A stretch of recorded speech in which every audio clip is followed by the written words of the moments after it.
Hey noobs, I'm gonna toy own you noobs.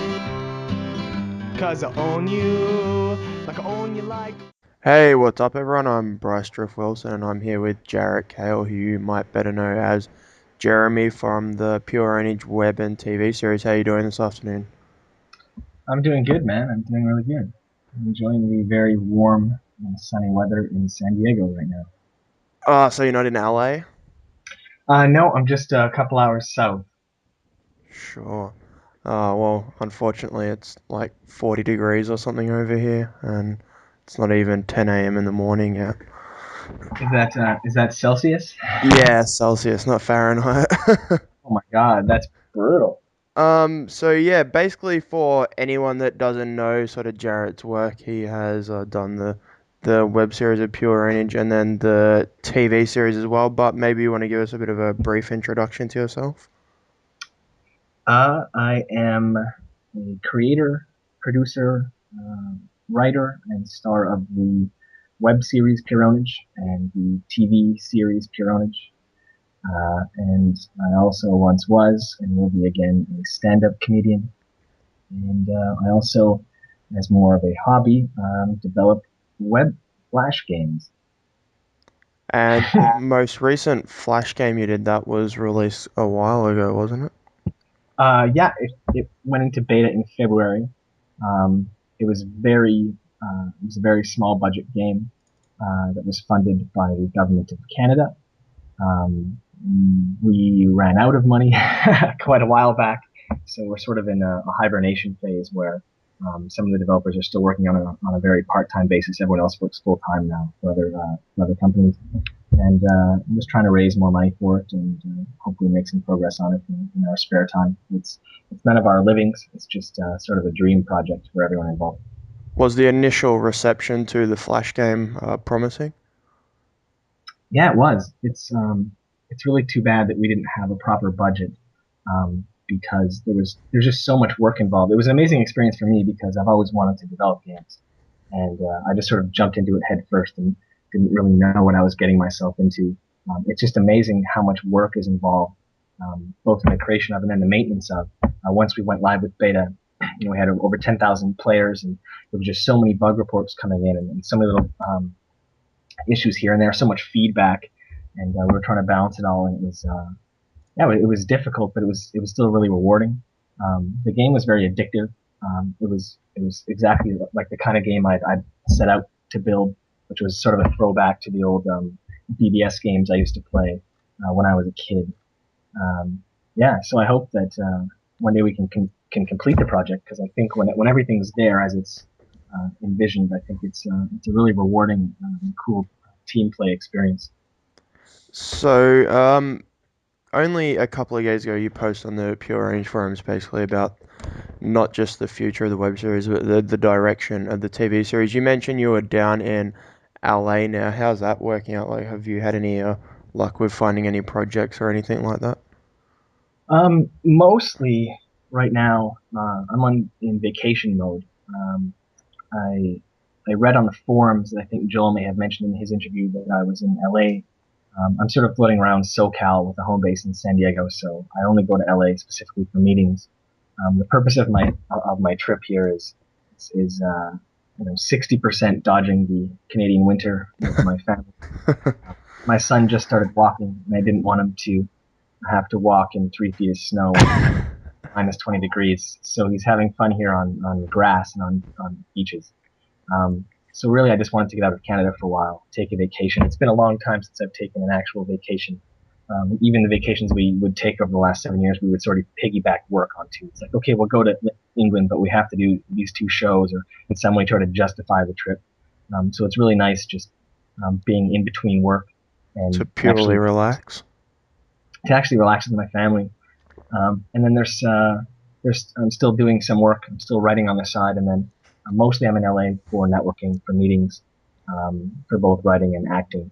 I don't have a work visa in the U.S., so I haven't gone to auditions or applied for work. It's mostly just getting to know people and and just getting a feel for it. Is there a bigger scene? I mean, obviously you said you don't have a working visa, but is there a bigger scene, and do you feel that it would be easy to find work in LA or America as opposed to Toronto and Canada? Um, I think it would be comparable. Um, I have a sort of, a base established in Toronto. I had a TV show. There's a lot of people now, particularly in television, that know who I am. The awards we were nominated for helped a lot. So I've made a lot of connections, and the majority of my connections are in Toronto, and I'm trying to leverage those connections to build some connections in LA. But LA is sort of it's the highest tier. It's sort of the dream land, the promised land for anyone that really is serious about working in entertainment. The Um, mecca of entertainment, it basically. is it is the mecca, and this is where some of the best films and television shows are in the entire world are produced. So I'm hoping that eventually I could find work here, but I'm not relying on that. I just have an opportunity to pursue that dream, so I thought I would take it. Are you looking for more acting positions, if you're actually looking for work, or is it writing or producing? It's a little bit of both. Uh, I'm not.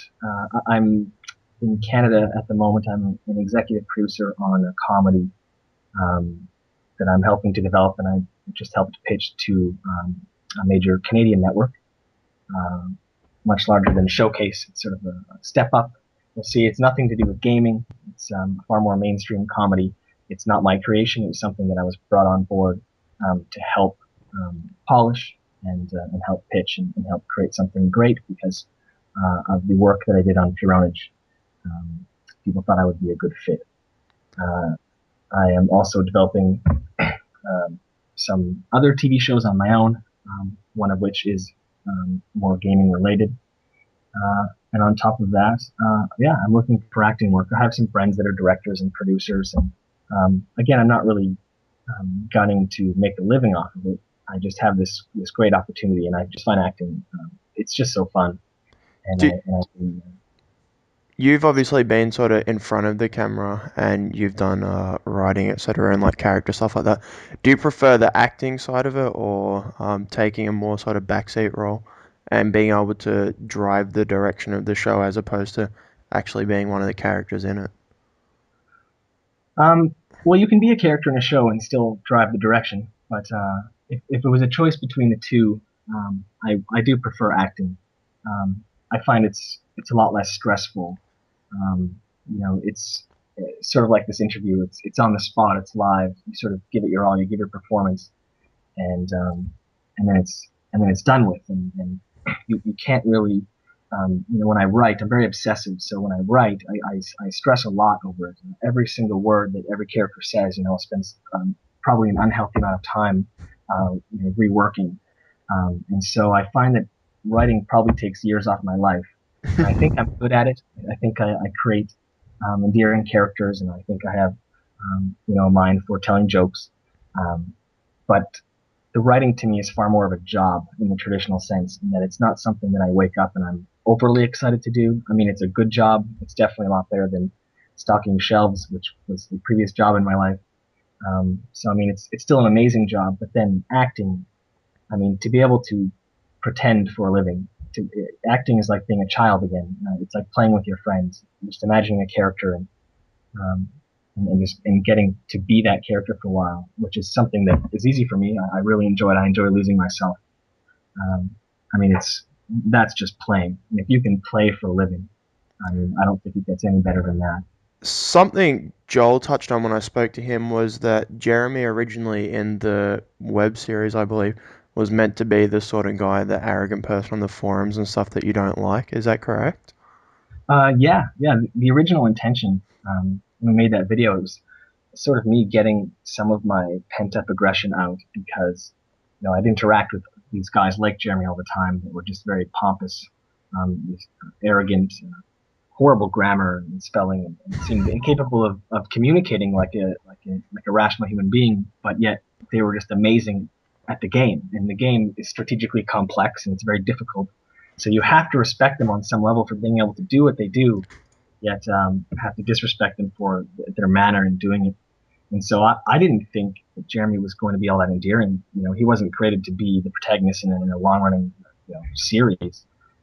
We sort of evolved him into that when the series took off. But right out of the gates, no, I was trying to have everyone laugh at that guy and maybe start laughing at those guys in the forums a little more. So it was a bit of a personal stand against internet heroes. It was. It really was. And then it kind of backfired. I started spawning more of that behavior instead of curbing that behavior. So, over the course of the series, we tried to make Jeremy a little better person who learned. He was a dynamic character. And he would have continued to learn a lot more. Where the character would have ended up is drastically different than where he started. And so we thought we'd take the long road to maybe helping some current Jeremys be a little kinder people to their fellow man. Assuming, say, that people had of not as reacted as strongly, would there have been a very gradual line of Jeremy changing, or would it have still been very clear cut sort of thing? I think I think regardless, there would have been a gradual evolution to the character. I think it would have been both boring to continue writing and playing a character in a series that never changes. But just from the get-go, again, the show either would have not worked because he was hateable, or if it did work, he had to become better because it's pretty hard to keep cheering for a guy that's only an asshole. Yeah, sure. And something one of the people raised on the forums was that from other interviews and stuff that they seen, you seem like a pretty nice guy and modest, etc. Was it hard or fun to play sort of that arrogant character as opposed to your own self in real life, basically? Yeah, it was unbelievably fun because I do have a little bit of Jeremy in me, and I think that part of what appeals to people about the character is that most people have a little bit of Jeremy, but they usually don't express it. But I'm a competitive person. I play RTS games competitively. I have played many games competitively throughout my whole life. Growing up, I used to dream that there would be such a thing as esports. I used to play F-Zero on my Super Nintendo and pretend. I would spend entire days time trialing to shave 100th of a second off my Mute City one time, and all the while in my head, I don't know how old I was, maybe 10. I would be imagining that I was in an arena like the MLG or like the GSL in Korea or something, and there would be people cheering and that I was beating people. And what's amazing, my parents told me I was crazy when I really believed that it would one day happen. I believed that gaming was sort of this more intellectual sport and pursuit that was just shunned at the time by the culture. And no one believed me, but I'm really happy that it's happened and that it exists, particularly in Korea. I mean, it's so successful there. Well, it's basically like a national sport over in Korea. Yeah, it is. Some people consider it almost their national sport. Brood War is still far and away the most popular game there. StarCraft 2, I've heard it's not doing as well as they had hoped, and I think it's making some headway. StarCraft 2 is doing much better internationally outside of Korea than any other RTS before it. But in Korea, they love their Brood War. It was quite funny when you mentioned on the Pure Pwnage forums that you had a son now. The first thought that popped into my head was the scene in the web series where Jeremy is walking along with Doug and you're talking about having kids with Doug and how they'd be able to grow up with StarCraft 2 and Modern Warfare 2, I believe it was, and not very far from the truth, is it? Yeah, well, I haven't exposed him to games yet. He's only 11 months old. I guess he'll be a year pretty shortly here. So he's a way off playing games. You can be sure that he'll be playing games. And I'm really glad actually that I have so much experience with gaming because I know exactly the types of games that he should first be exposed to, and the types of games he should probably never be exposed to. And I'll make sure that he plays the ones that involve a lot of problem solving and dexterity, and hopefully help him grow his little brain. Well, being a month old, 11 months old, sorry, if he starts on StarCraft 2 now, he should at least be able to understand one race by the time he hits about 12 or 13. If I hope by 12 that he's kicking the shit out of me in whatever games we're playing, and I expect that. I think I'll be disappointed if it's not. Is being a father a big challenge? Like, does it supersede anything else that you've ever tried doing before? It is, it's hard to talk about without sounding like one big cliche, but it is far and away the coolest experience I've ever had in my life. It's it sounds like such a challenge going into it, and before you're a dad, especially during the pregnancy phase, you become so worried about all the responsibility um, that's awaiting you, and you hear all these horror stories from other parents. But the reality is, when it hits you, and he's there or she's there, um, it's all a good thing. All that responsibility, and this is impossible to explain to a non-parent, but I think every parent out there is nodding their head. It becomes this amazingly good thing. You want to take care of them. All of it's so rewarding. Changing a diaper can be very rewarding, not this disgusting experience that you would expect it to be, but it actually makes you feel very good. And everything you do with them makes you feel so good. Uh, and so he's in fact just immediately become the focus of my life. And now all of a sudden I understand what my friends who are parents have gone through and what they tried to explain to me, but that I couldn't understand because I wasn't a parent yet. It really is this incredibly rewarding and emotional experience that it can't be touched. And it's I'm glad it's that way. That's probably why most kids survive. Yeah, you'd hope so anyway.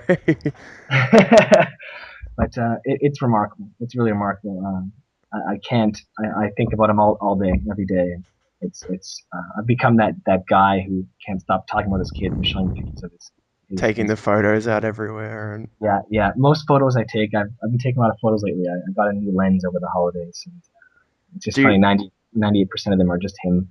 do you have any further costumes planned to dress him up in? We've seen him in Mario. Can we expect maybe something like Marcus from Gears of War or I'm gonna stay away from Gears of War until he's more mature. I think we're gonna stick probably with the Nintendo, the more iconic Nintendo characters. But you can absolutely expect some very cool costumes from mom, dad, and baby over the next few years. That's for sure. In fact, we've already planned next year's Halloween. I think Stacy might already have begun work on one of the costumes.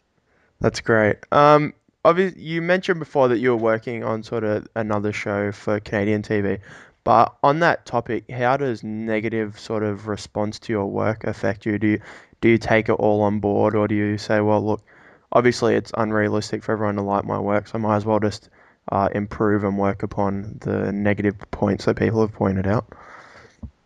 Uh, it it is a bummer, man. It does affect me more than it probably should. I guess there was a while, especially on the Pure Pwnage forums, where it was pretty hard to go there. There was a lot of negativity, and Well, it that becomes that that sort of ties into it as well. Was there a certain amount of animosity towards the fans because they're always expecting more, always feeling some sort of entitlement to more content? uh, you know what? Yeah, I think most people would probably lie and say no, no, the fans are always right, and everything's great. But it's hard sometimes when you receive emails or see forum posts from people that I think entitled is the right word. But they bought a T-shirt back in 2007, and so I'm now their slave for however long until the web series finishes. Um, it can be a bit bothersome. Some people feel entitled to control the direction of the story and the characters. They have in their mind established what Pwnage is, and it has to continue down that path. And it can be hard, but I think that it's particularly in the last couple of years that all the more negative feedback has I've become a bit more numb to it, which I think is good going forward in my career. Is that I've now had that because I think we were really spoiled. We had such a tight knit, such a cult like following to the show that everyone was really positive. It was actually really rare to read negative feedback on our boards for like the first 4 years. Everyone would always just be like, "Oh, it's great, it's great, it's great," and I never trusted that. I didn't think it was great. I saw flaws everywhere, and there was always ways to improve and make it better.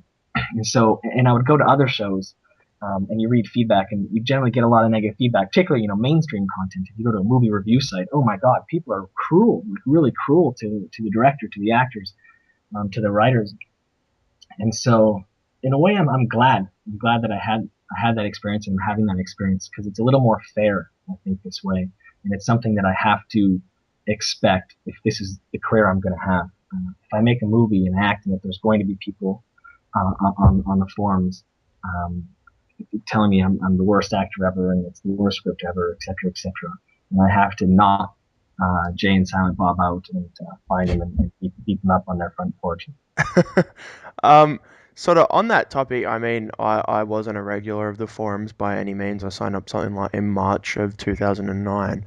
But what was your way of dealing with this sort of the negative feedback and the, I wouldn't call it harassment, but the constant, well, we want more. Is that also part of the reason why you were scarce on the forums to an extent? Yeah, I think at least to my passive aggressive personality type, I tend towards avoidance behavior. I think that's common among many people. Um, it becomes a lot easier to just avoid their going somewhere, avoid exposure to something if it's generally going to only bring negative emotion. And sort of on that same sense, was that something you'd made clear to, say, like Joel or Jeff, that the fans were starting to get to a point where they were actually hard to deal with? Uh, yeah, I mean, Joel experienced a lot of it too.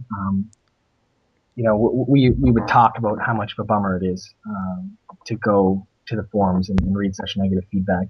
Joel took a lot of negative feedback, and I feel bad for that because he wasn't a producer on the project. It's not like it was in any way, in any percent, his fault that there was no show. And in fact, Joel went way above and beyond what he was expected to do, and he even started helping edit episode 19. He was very encouraging and would always call me or email me with positive encouragement. Uh, yeah, and so he's a sensitive guy too, and so we both are, and so it was hard, and we suffered a bit together, and sometimes we found ourselves getting angry, at least for a night. But at the end of the day, the anger was justified.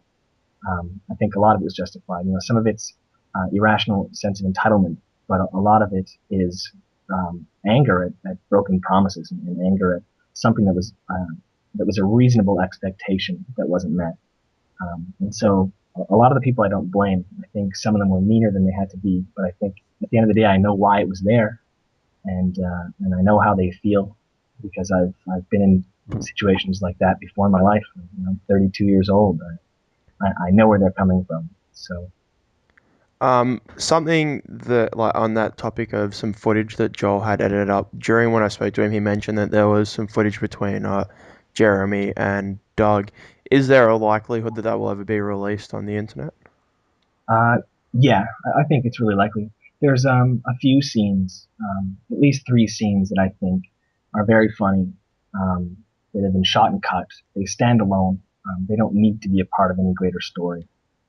That could be released. How Um, long in footage are we talking, like 10 minutes or?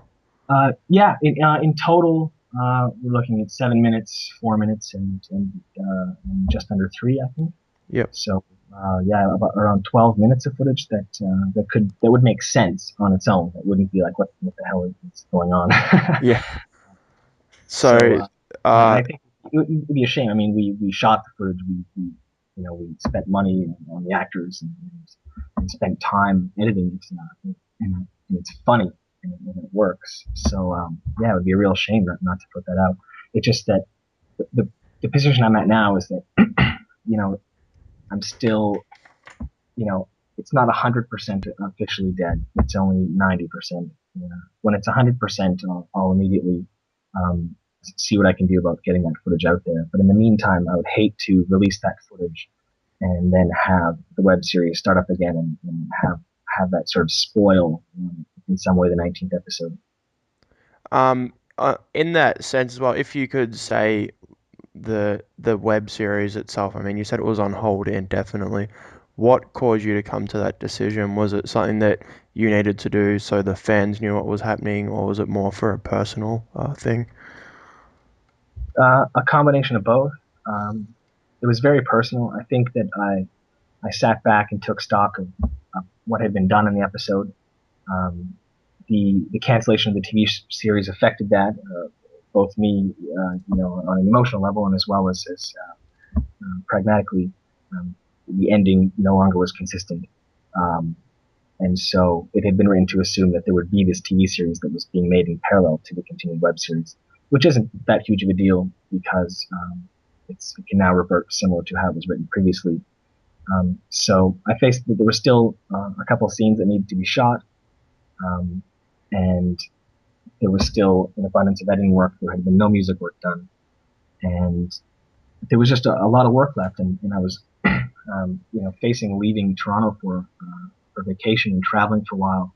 And I think in a large part, the way that having a child has made me sit back and reflect on really what's important in my life and what's making me happy and what's fulfilling me as a person and what I've felt chained to or feel obligated and in what I would describe as an unfair situation that I was in. So I've just decided to not have any expectations from the fans, to let them know that it's most likely not going to happen. And if I decide that I have it in me to complete it, that I have that last bit of hurrah to to shoot the last couple of scenes and finish the editing and get some music for it, then we can put it out. But at least this way, um, there's no pressure, there's no expectation, and I get to enjoy my time with my family, and I get to enjoy working on new projects, which is really rewarding. It's very positive to work on something completely new and to create completely new characters. And I just feel I'm in a much better state of mind this way.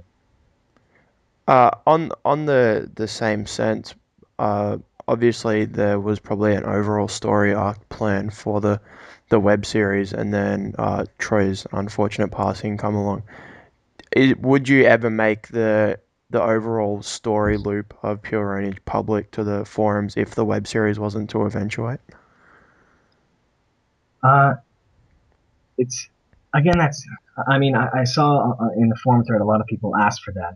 Um, I guess I'm not sure. It's a case of I'm not sure if people really want that. I know that they think they do, but when it hits, it just might be anticlimactic, or it just wouldn't be as epic. But I suppose if the series is going to continue anyway, there's these looming questions. It might be better to have some sense of an answer.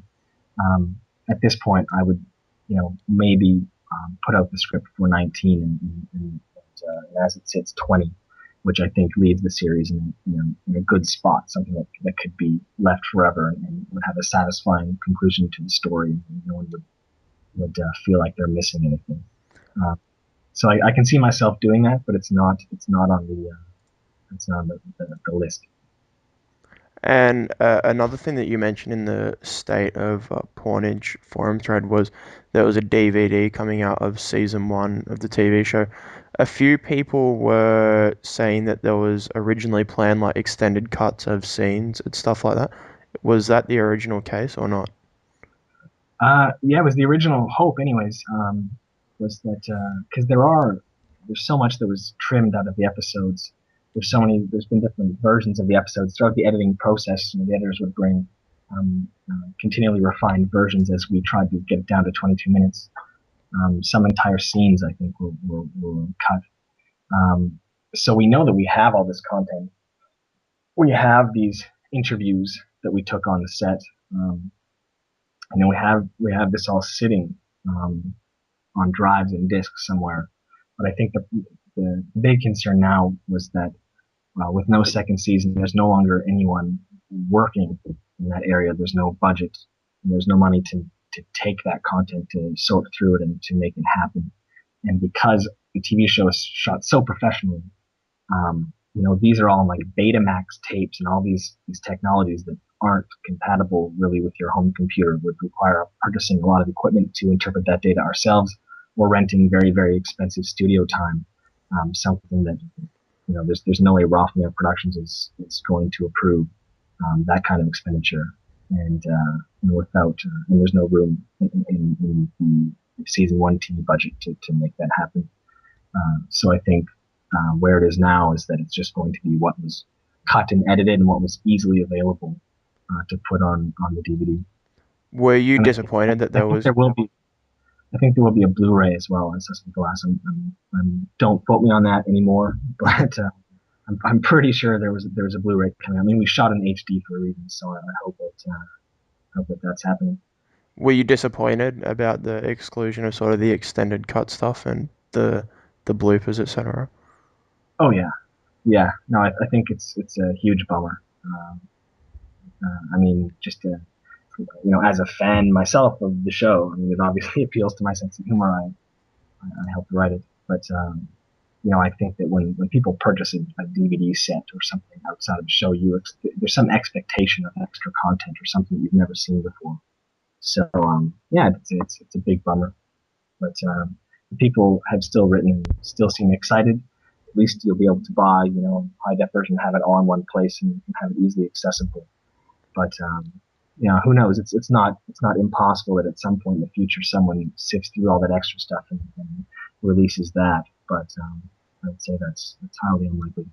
Do you think that's sort of a very handy benefit of doing something via the internet? Like, say if there's a deleted scene you want to show everyone, you just, I mean, obviously there's editing and stuff involved, but you can just render it and upload it to a file server and people can see it.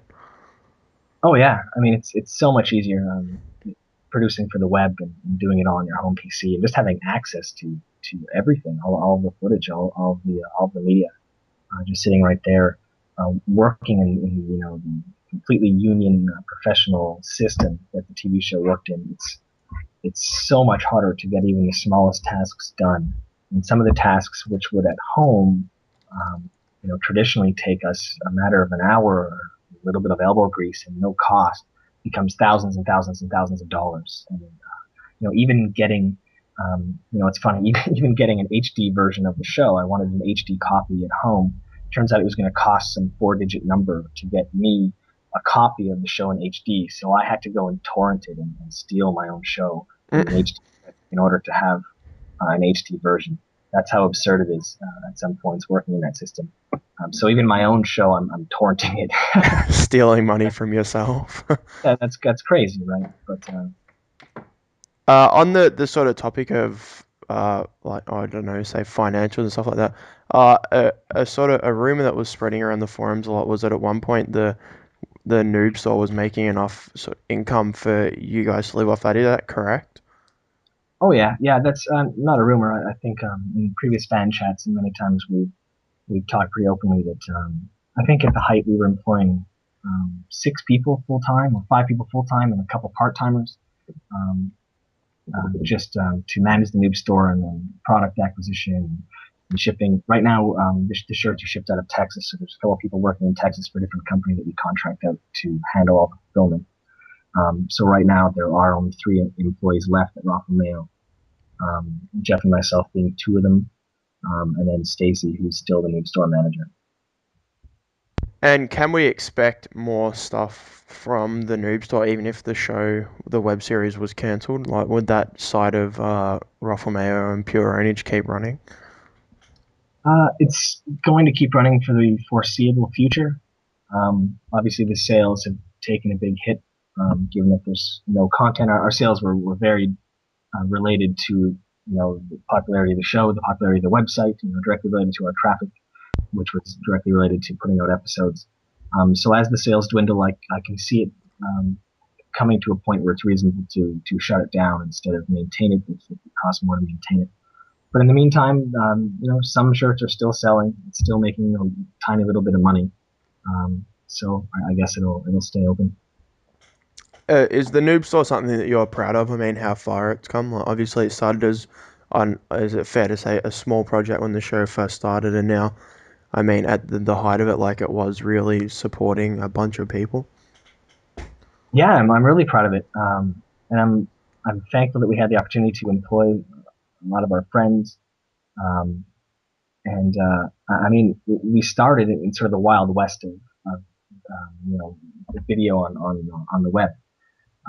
There was no streaming media when Pure Pwnage started, right? There was about a year later, I think, Putfile came online, which was sort of an early version of like a YouTube style website where you actually stream media, which was like magic back then. Blew everyone away.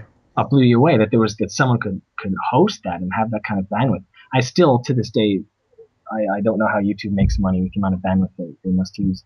And in fact, maybe they don't. They probably don't. But there was none of that. So I'm proud because we were the only ones to figure out a way to make a show like this or put out any video content on the web and make a good living off it. And as the show grew, the noob store grew, and we had the sense to add enough products to have a good enough selection, and make a really good living without any pre-existing infrastructure like content creators have now. There's people on YouTube that are making great livings just off the partner program, or using Flip TV and using these sort of websites where if you can generate a lot of views regularly, there's a lot of money to be made, which is more like traditional TV. It's the advertising dollars. You're actually getting paid for your show. What was funny about Pure Pwnage is that we never really got any money for the show. Very, very little. We hosted on Blip, but we get very small checks because the show wasn't designed um, for the modern sort of mechanisms of internet TV. Because everything is about number of views and regular content. You just want as many eyeballs, as repeating eyeballs as possible. You're sort of you're pushed in the direction of making very short form content that you release very regularly, which is the total opposite of Pure Pwnage, which people believed couldn't work on the internet. In fact, I still hear talks from people that are supposed experts on internet TV that say, and they're clearly unaware of Pure Pwnage, but they talk about how long form content just can't work on the web. When, as far as I know, I think Pure Pwnage was probably, and probably is still to this day, historically the most successful show that's ever been on the internet. I heard it got like a few viewers or something like that. I mean, a few people tuned in. Yeah, there was a few people tuned in. There was a few T-shirts sold. And so I'm really proud of it because we sort of came from the Wild West when there was nothing for us, and we had to figure out a way to turn it into a job, to move out of the realm of hobby. But now, going forward, if I were to make another show, I'm not sure if it makes any sense at all to have something so elaborate and scripted and such a high budget and such long form content. It's just so much easier to grab a replay and in real time talk over it and upload it and do that 10 times a week. Yeah. It's a bit of a bummer that way. I think that if this trend continues and web TV sort of dominates television and traditional media, I think we're going to see a sharp drop in the number of quality scripted programs and a sharp rise in the number of Jersey Shores. Not that there's anything wrong with that, of course. Oh yeah, no, there's nothing wrong with people who enjoy watching Jersey Shore. Actually, on the topic of replays that you mentioned, someone wanted to know what was your Command and Conquer General's replay's name. Command and Conquer General replay's name? Yeah. What does that mean? I don't even know. Someone asked. If they mean my game, like my alias that I used many different aliases. Even if I had only one, I would never reveal it. If they're referring to that one replay that we released, I can't recall. There's a guy in our community named Dan03. He will know. He knows all. Yeah, he was actually the one that said, email Jarett, get an interview. You were mentioning before, how he said that the web series, a few people checked it out and everything like that. Was the reasoning behind Showcase not opting to pick up a second season of the TV series, was that due to financial reasons, or did the show not garner enough views or something like that? It's hard to get a really clear answer from the network on that. We never really had a huge meeting about the whys. It didn't kill in the ratings, but it didn't do bad. It did it better than other shows they've launched that did get extra seasons. I think the biggest reason was that the network was actually acquired by a different media company in between the seasons. Just a few months after the show aired, it was acquired by Shaw Media, which is a little more conservative, I guess, in their executive body. And they wanted to move Showcase into a new direction. So during the summer, seeing press releases coming from Showcase talking about how they're moving away from quirky comedies and moving to focus on hour-long dramas. I knew then that it probably wasn't spelling good news for Pure Pwnage. But I think in general it was a change in the attitude of the network, more so than it was that they were disappointed. In fact, they were really happy with the show. Everyone there thought it was really, really, really funny. A lot funnier than I think they expected. And then the Gemini nominations sort of sealed it. Everyone was really proud of the show. The people that worked on the show were really, really proud. I mean, people were crying on the last day of set. They were just so happy to be a part of that experience. And it's really sad that it's over. I don't know what would have happened. I do believe that had the show been given time to get some traction, maybe been marketed a little more heavily, similar to American television, that it could have had an illustrious career, but instead, no, which is very common in Canada, to make a great show that's nominated for awards and then be promptly cancelled. So just another victim of the system, man. Yeah. Over in Australia, ABC picked it up, and I'm not sure if you've actually spoken to them since. Has the reception in Australia been more positive than it has back in Canada? I'm not sure. We don't know ratings at all from ABC.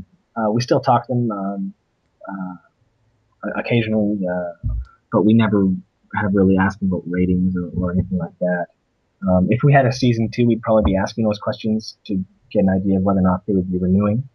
Um, but as far as I've read in reviews and my Google alerts going off, yeah, it seems to be received pretty positively. We've always had a really strong following in Australia. I think in general they appreciate Canadian humor. Um, so I think it performed as expected. And were you pretty ecstatic when ABC opted to pick the show up in Australia? Oh yeah, I thought it was great. I'm a big fan of Australia. I visited the one time and I had a really great time. And some of my some of our favorite fans are from Australia. Have such a strong following and a lot of really cool people there. Um, and so I was really happy. I was also hoping that might start opening the floodgates for other countries to pick it up. It's pretty hard to sell a show that only airs in Canada, which relatively speaking is kind of an obscure country compared to the U.S. or the U.K. or even like Germany, countries with much higher populations. Um, so it's pretty difficult getting the ball rolling. But yeah, it was a bright time when Australia picked it up. But it was just a shame that no American networks ever thought it was a good fit for the network. Even surprising, like when G4 didn't feel it's a good fit for the network. I guess I don't understand That's, G4. yeah, quite strange. Spike hosts the video game awards, but it's not a good fit for the network. And Yeah. IFC, actually, we did talk to IFC. There was some talk about IFC. They also didn't feel it was a good fit. And MTV, which is strange, MTV is something about the language, and again, wasn't a good fit. But yet they put out shows like Skins, which is airing now, which in fact Jarett Cale, who was the showrunner on Pure Pwnage, really great guy. He's actually working on Skins in New York with MTV right now. And I think it's a pretty cool show, but it's extremely sexual Yeah. in nature. Seems so when I think back to MTV's comments about their concern over the content of Pure Pwnage, it seems a bit funny. Look, But I'm sure if Jeremy started doing steroids and got a fake tan and muscled out yeah, heaps. exactly. Well, reality TV is it's so much cheaper to produce um, compared to union, scripted content. When you have to, every single person involved in is in the union, the writers and the actors and everyone on set, and there's just it's so expensive to produce something scripted compared to rolling some cameras in a documentary style and seeing what happens, and then leaving it up to some talented editors to cut something together that tells a bit of a story and is really funny. So even actually watched my first episode of Jersey Shore while in the States. I figured when in Rome, I should what Romans do. And so I watched Jersey Shore, and I can see the appeal. It's cut really well. It's pretty funny. I laughed a few times. I hope that the enjoyment people get out of it is the enjoyment I was getting out of it, which was sort of the laughing at the lifestyle and then just the shock that these people actually exist, that people that stupid with such such shallow wants out of life, that they exist, and that they're and that, and that they're popular enough that people want to watch their lives. I hope to God people aren't emulating them. I hope it's not like the Jeremy thing all over again. I hope high school kids right now aren't GTLing all day, right? And, oh God, that would just be horrible. But maybe it's my pessimistic nature, but I feel like that's probably the case. The enjoyment I was getting is probably not the enjoyment the average person gets out of it. You'd rather school kids the world over be humping their computer screens as opposed to gelling their hair and getting fake tans. Absolutely, absolutely. I think it's a bit healthier too, playing competitive strategy games sober in your basement than focusing your life on getting skin cancer and being a huge fucking douchebag. Also on the State of Pwnage thread that you posted, that you mentioned that Jeff left the web series. Why was that, and what's your relationship with him post that decision? Uh, I think ultimately that's a question for Jeff to answer, why he left. Um, and since then, we continued to work together. We worked on the television show. We still communicate via emails for business-related matters to Ralph Nail Productions and TV for Noobs. And yeah, it's, that's been par for the course for a couple of years, I guess. And you mentioned that you'd always wanted to do sort of a feature film for Pure Pwnage. Is that likely? Would you undergo that project if it come up? Oh, absolutely. I think Pure Pwnage lends itself really well to a feature. Um, I also think I'd be excited to get back to a little more indie filmmaking. Now that we've had we learned so much making the TV show. We worked with so many really talented and professional people and had that really professional experience. And I'd like to combine the two experiences of the ultra indie web series, with the very low budget compared to a TV show web series, and marry that with the professionalism of the TV series. And I think that for a relatively cheap cost in terms of film, typical film standards, we could produce something of a quality that would probably be really surprising, I think, to people that work in traditional film, that are used to working with $1 million budgets. I think we can make something really, really, really good. And I also think it would be very, very successful on the film festival circuit. I've been to a few film festivals, and we'll be going to more in the future. And films that even sell a few hundred tickets, so create a bit of a buzz. They get a lot of media attention, and people are always surprised. Oh my God, they sold 350 tickets, and I can't help but feel that if there was a Pure Pwnage movie, I mean, we were putting out 20-minute um, episodes, and people were flying in from Chile and Australia and all through Europe to see a 20-minute episode. What would happen if Pure Pwnage the movie, the first piece of Pure Pwnage content, to come out independently, in like 2 years, right? What would happen? How many people show up for that? What's their state of mind when they show up? Are they screaming and singing like they were in the line? Throwing their underwear on the stage for you, perhaps? Exactly. I think it would definitely turn some heads, and it would definitely sell out many times over. And I think that would get a lot of attention. And I think that it could be really successful and really cool. And I also think that one of the problems that we've had is that people that work in the traditional business have a hard time respecting the web series and what we did. It doesn't really matter to anyone. Um, it got us, it got our foot in the door at the network, and it got the meetings. But even after that, it was really about the scripts we were writing, whether or not the show was made. It had nothing to do with what we'd done before. No one really respects web content. I don't tell people anymore that I'm a web celebrity or anything like that. I only ever refer now to my TV experience, because if you mention that you're a web celebrity, people think you're Antoine Dodson, Yeah. or some other YouTube hit. person who some other person who was in some video being high or drunk or stupid, that went really viral, and now believes they're really talented and they have some big fan base or something. Well, that was something Joel touched on. He basically said his face might have been seen by X amount of people, but because it was web content, no one wanted to know about it, essentially. Yeah, exactly. If you bring it up in a meeting, people look at you like you're crazy. There's just no respect for it. But if you say, "Hey, I'm a Gemini-nominated writer for a TV show," all of a sudden, all these doors fly open. Even though I'm probably more proud of what we accomplished with the web series, and quality in a lot of respects of the web series, than I am the TV series. And I think that if anyone sat down and really watched the whole web series, they would see a lot of the talent that went into making that. But that doesn't really happen because that word internet, web, comes into play. And yeah, you just think the Double Rainbow guy. And you don't think of people that created a scripted program that built a brand over 7 years and had a loyal following that could sell out theaters just anticipating the next piece of content, which is something that YouTube celebrities can't really do. But yeah, it's unfortunate, and it might change in the future. I'm sure it will change, but for right now, I don't really mention it. And sort of that topic as well, do people not have the right mindset? I mean, to the same with gaming, I mean, that's come a long way through like social standing and public understanding and conception of it. Do you think like eventually the same thing will happen with web content and maybe 5 years from now, 10 years now, people go, oh, Pure Pwnage was pivotal in the creation of internet TV? Uh, I think that it will happen that people come to respect web content creators a lot more in the future. I think that respect will probably come when the money comes.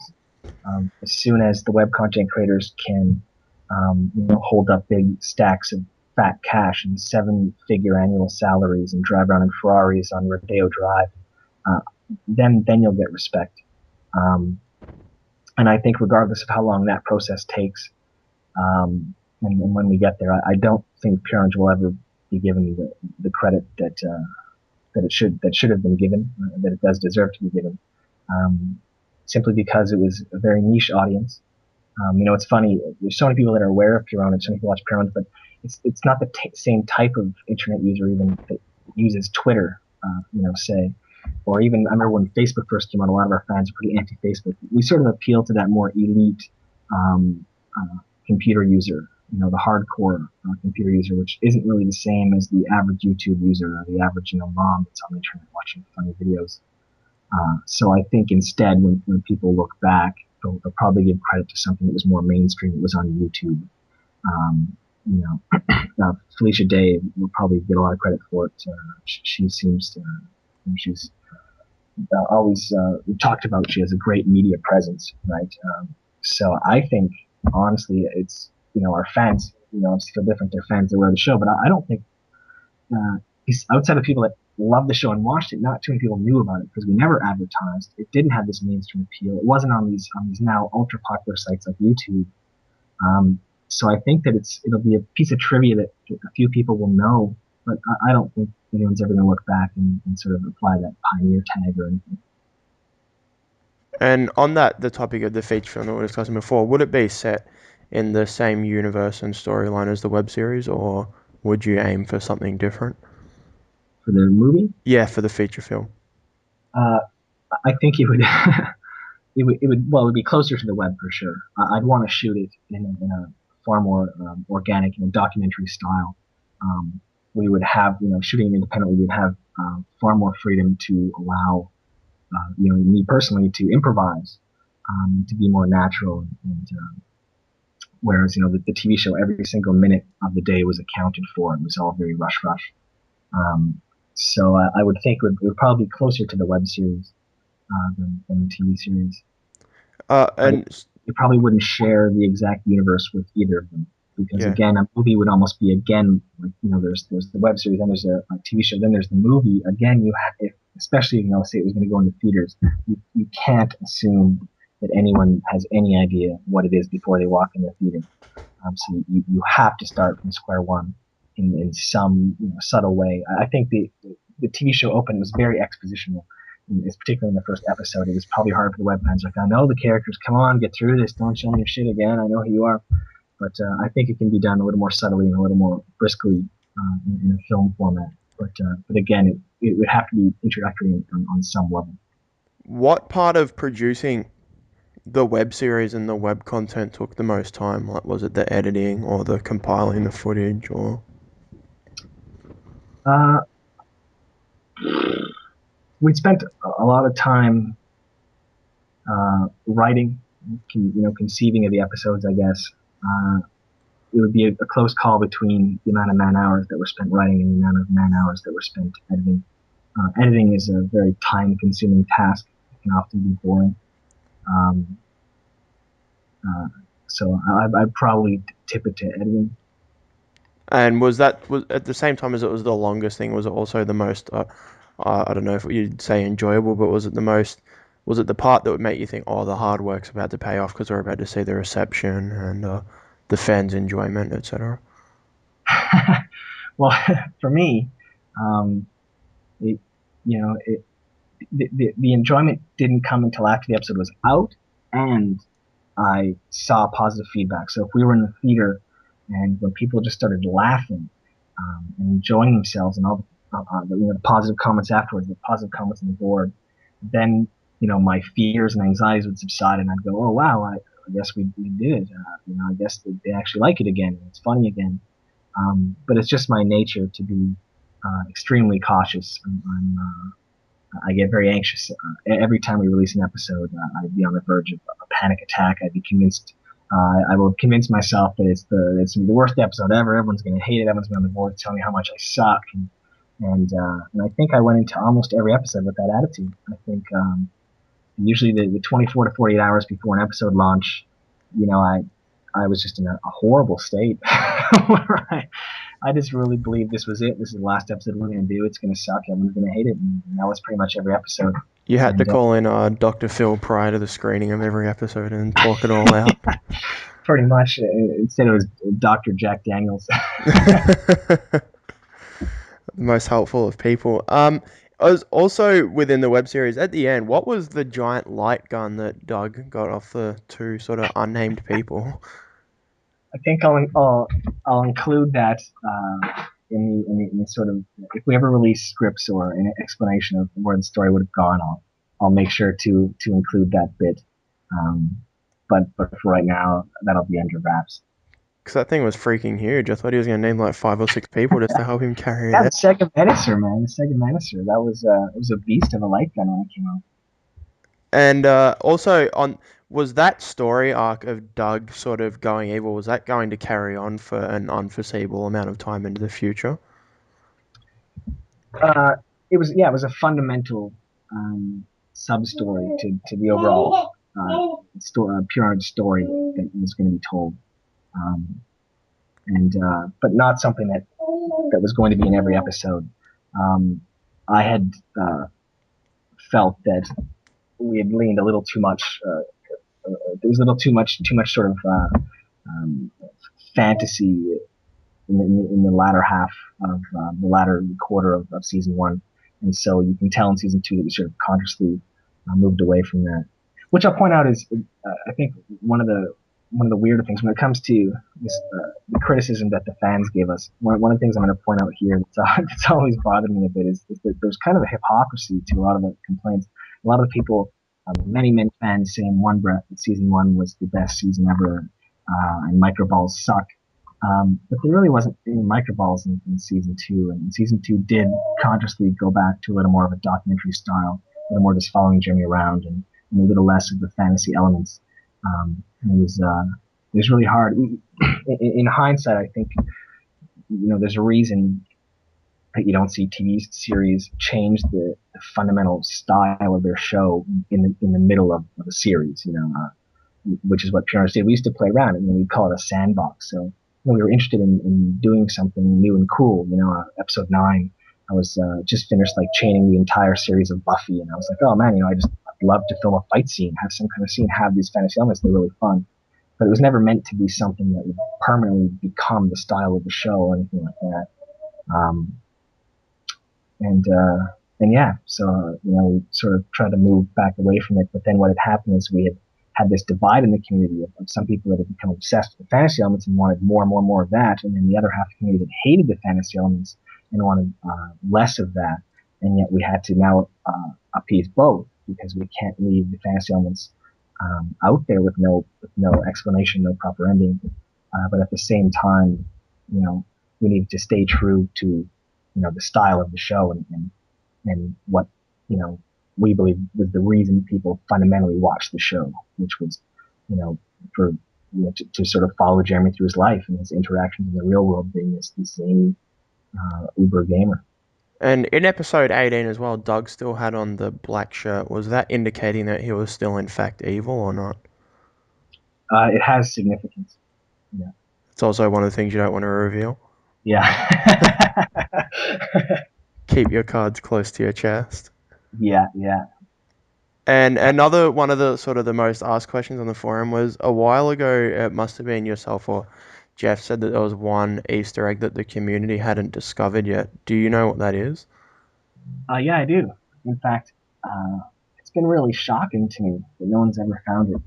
And I knew this question was asked in the thread, and I've kind of been on the fence about whether or not I should just come out and say what it is, because I think we're getting to the point now where the community's dwindled to, it's to a point where it'll probably never be found, which is I guess a shame. Um, I believe that it's so I'll give a hint. I would love for someone to at least find it on their own for some sense of discovery. So I figure if I push people down, give them some clue, put them down the right path, maybe it'll reinvigorate their search. But it's in episode 4, and you need to use your ears more than your eyes. You're probably going to say about 50 threads in the Pure Pwnage discussion now about what are we looking for, Jarett? You haven't communicated with us for ages. Yeah, so I expect that was enough of a clue. In fact, guys like the hardcore game army guys, these guys are amazing. They're geniuses at taking, well, during the whole ARG, there would be these clues generated and these puzzles and riddles generated that we thought would take like months or weeks for these guys to find. It's like no. You put a bunch of intelligent gamers in a forum together. You give them 8 hours and they're solving global warming. Fixing So all the world's issues one by one. so I expect within 8 hours of this interview being posted that Easter egg has been discovered. Well, they might just overlook it again. Yeah. I honestly, it's one of those things to me. I guess. I mean, I haven't read the entire thread recently, but I had read the first, oh my God, many pages, and no one had ever found it. I'm pretty sure. So I'd be extra bummed if maybe, oh shit, on page 852, some guy said it, but I don't think so. A person with one post chimes in with, "Hey guys, did you notice this?" Yeah, did you notice this? So if it has been discovered and I wasn't aware it was discovered, sorry about that. Don't let my head off. But I don't think it has, and it's also funny to me because it's one of those things where to me it just stands out like it's slap in the face, obvious. But I guess when you know it's there, it's hard to imagine not knowing it. I don't actually have anything else to ask. I sort of covered everything, and I guess mainly what the community really wants to put out there is that they still support you. And I mean, when there's people supporting the show and yourself and Joel and Jeff to the extent where I mean they're offering to pay because they want episodes to be filmed and stuff like that. I mean, you have something pretty special. Yeah, no, the reception was amazing. We've always had something really special. I think it's something that the people that we work in television that they'll never get to experience. It's worth so much more than money. We have pretty short lives as humans. Yeah. There's very few experiences in life that are as cool as being a part of something like Pure Pwnage. And I think a lot of the fans feel that too. Especially from the comments I read, it was not just cool for the creators; it was something really cool for the fans, and it was such a tight knit community. Yeah, I think a lot of lives were influenced in a really positive way. For the better as well. I mean, we're not going out Absolutely. getting tanned and gelled hair and everything. Oh man, yeah. I don't know how many emails the Jersey Shore crew gets telling them that they are the reason that they kissed a goat for the first time, the reason that they built up self-confidence and were no longer ashamed of being a gamer, and people that stood up for themselves and learned about themselves and became proud of themselves. I mean, I couldn't tell you how many emails we've gotten that have literally choked me up to the point where I'm blinking 1,000 times a second to not start bawling as I read emails at my computer, embarrassing me. But it's remarkable to me the amount of lives that Pure Pwnage touched in such a positive way. And, I'm just so thankful for that. It's such an amazing experience for me. It's so rewarding. Sure. Well, yeah, like I said, I don't really have anything else to ask, and I don't know if you have anything you wanted to add before we wrap it up.